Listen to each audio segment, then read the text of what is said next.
Hi, my name's Peter House, and I'm the founding leader and president of the Electoral Reform Party. Why the Electoral Reform Party? Well, I'm a big proponent of replacing first past the post with ranked proportional ballots, and I'm actually concerned with government reforms more broadly. Never mind the left-right dichotomy, I want to cut right through that. The purpose of this party is to pass legislation that makes it as difficult as possible to be a corrupt piece of shit politician. The dream is to make it virtually impossible for our government to be an oligarchy, kleptocracy, plutocracy, corporatocracy. Our politics needs overhauls none of the big parties are willing to consider because accountability, oversight, and competition threaten their powerful positions. This is Canada, the land of the red tape. Surely we can come up with a bunch of rules to restrict the ability of our government to ignore the interests of the people.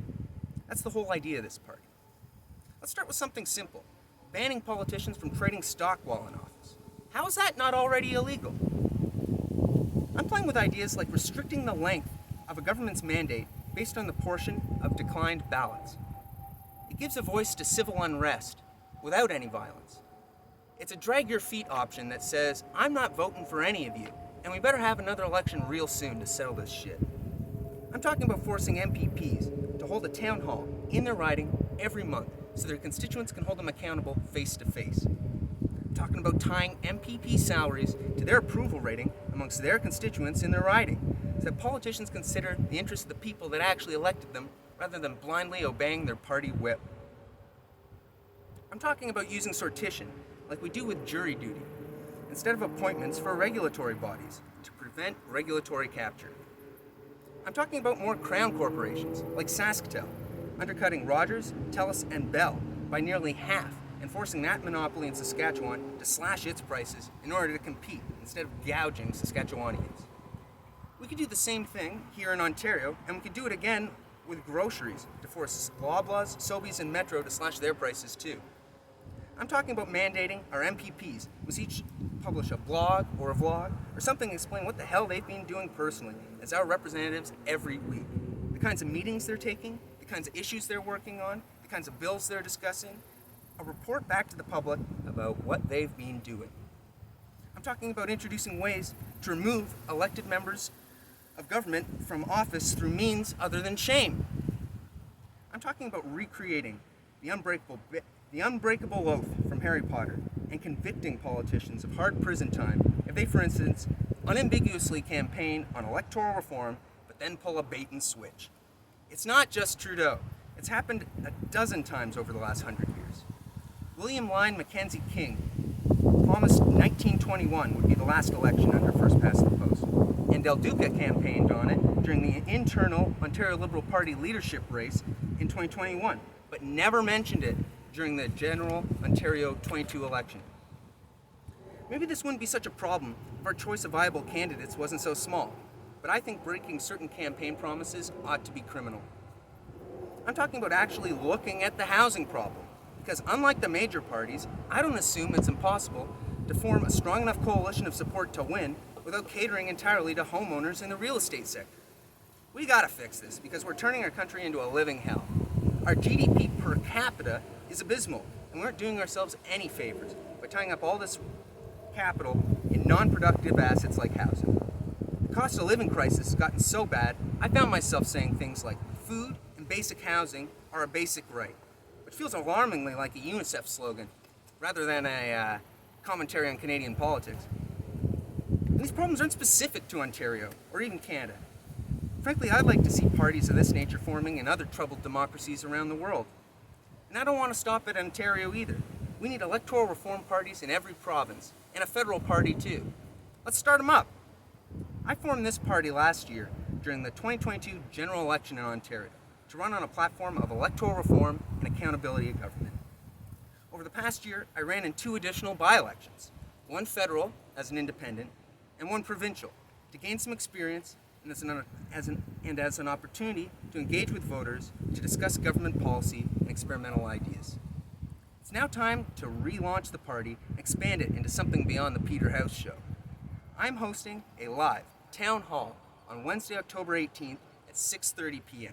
for the purpose of discussing government policy, party policy, and laying the groundwork to form real riding associations in every district across the province. You can attend the meeting in person at the Port Credit Legion in Mississauga, or you can attend virtually via Zoom. And you'll have the opportunity to tune in from Twitch, Facebook, YouTube, and Twitter. Please share with me your ideas of how to take back our democracy and prevent these blatantly corrupt parties from getting away with everything. I cannot build this party by myself. No one can.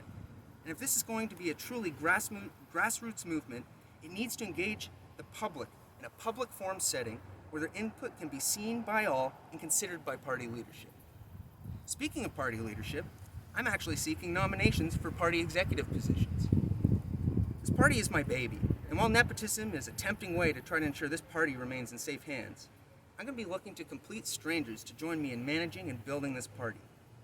How else is this going to be legitimate? To those of you that stayed home last election, you were my target audience.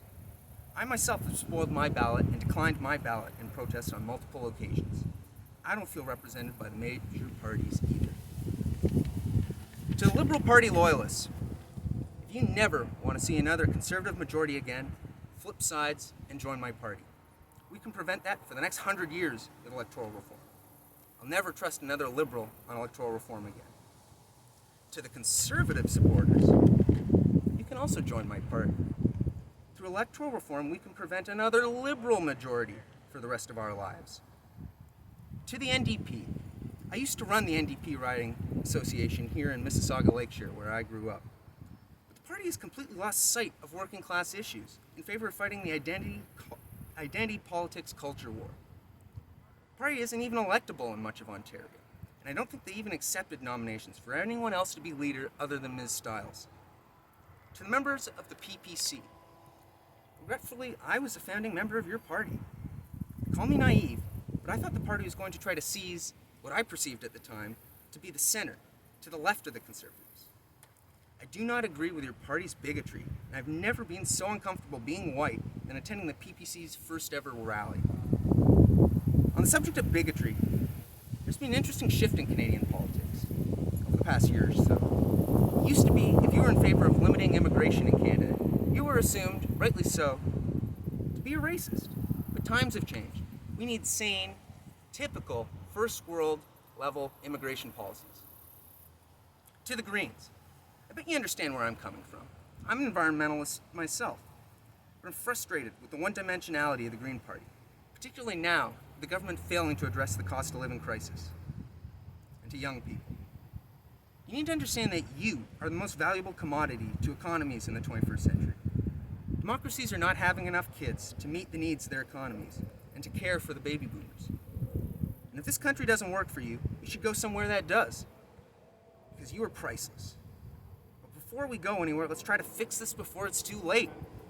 People, I'm asking for your help. I want to recruit to the cause of a democracy that better represents the interests of the public.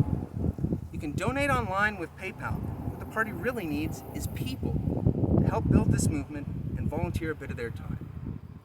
Feel free to comment, reach out, and ask questions. Invite your friends, and I hope to see you online or in person for Credit Legion on Wednesday, October 18th. Thank you.